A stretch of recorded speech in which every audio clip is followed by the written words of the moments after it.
जादुई बिजली।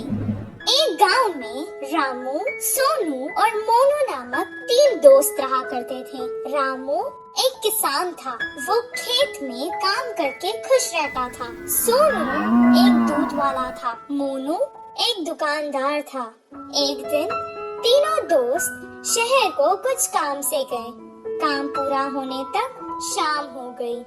शाम को जब वो लौटकर गांव वापस जा रहे थे, उनको जंगल पार करके वापस जाना था। अचानक आसमान में बादल आ गए। कुछ देर तीनों दोस्त एक दूसरे से मशवरा करने लगे। फिर आगे चलते रहे। अचानक बादलों में बिजलियां कड़कना शुरू हो गई।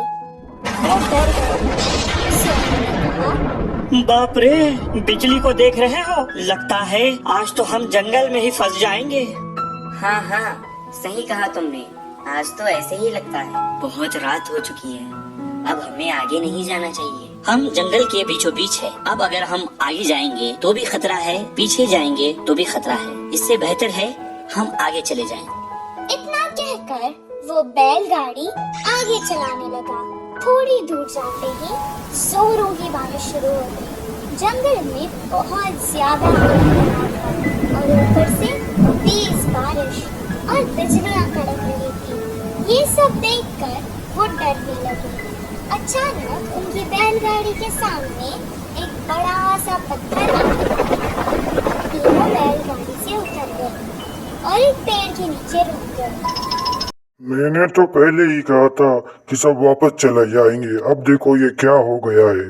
तुमने रामू की बात मानी ना, ऐसे ही होना था। पेड़ के नीचे खड़ के वो बारिश के कम होने का इंतजार करने लगे।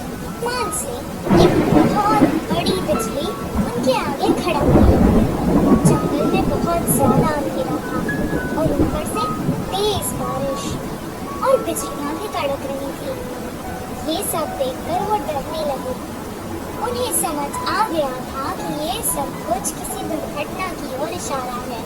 मुझे लगता है कि भगवान में से हम तीनों में किसी एक को सजा देना चाहता है। अब पता नहीं वो हम तीनों में से कौन है। ऐसा ना हो, मुझे लगता है भगवान हम में से किसी पापी को सजा देना चाहता है। अब पता नहीं वो हम तीनों में से कौन है।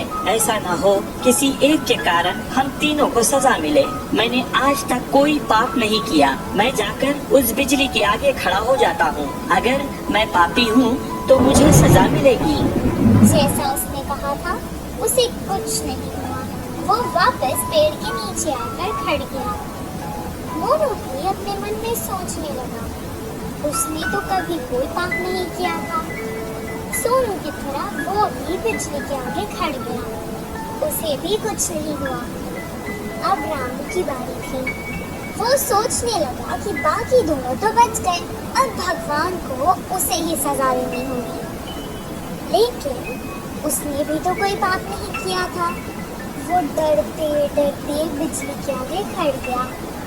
तभी अचानक बिजली वहां से पेड़ की तरफ चली गई और पेड़ के ऊपर गिर गई।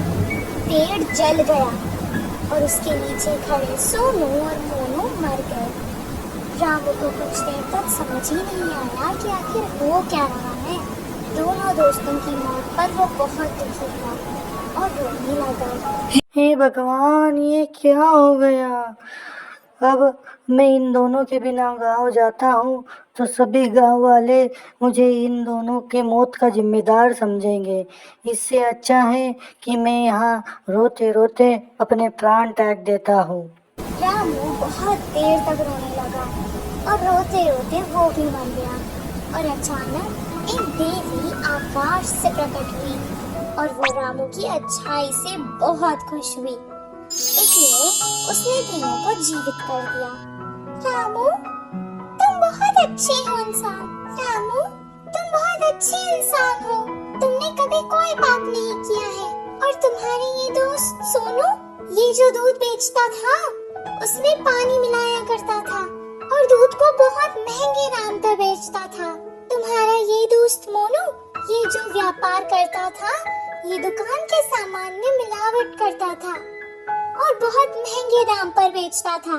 तुम ही बताओ, क्या ये पाप नहीं? पर तुम बहुत अच्छे हो, सबकी मदद करते हो। तुमने ऐसे पापियों के लिए अपनी जान दे दी। मुझे अच्छा लगा। अब मैंने खुश होकर तुम तीनों को जीवित कर दिया है। सोनू, मोनू, तुम्हारी जिंदगी का कारण आज रामू है। अपने पाप छोड़ दो और अच्छे इंसान बन जाओ। सोनू मोनू ने अपनी गलती का पश्चाताप किया और अपने आप से वादा कर लिया कि अब वो कोई पाप नहीं करेंगे और रामू जैसा अच्छा दोस्त पाकर वो बहुत खुश हुए। तीनों बैलगाड़ी में बैठकर वापस गांव आ गए। अगले ही दिन से वो अपने अपने काम पर लग गए। सोनू अब दूध में पानी बहुत कम मिलाता था और मोनू सही दाम पर सही तोलकर बिना मिलावट वाला सामान बेचता था। इस कहानी से हमें ये शिक्षा मिलती है कि अगर हम अच्छा करेंगे तो हमारे साथ अच्छा ही होगा।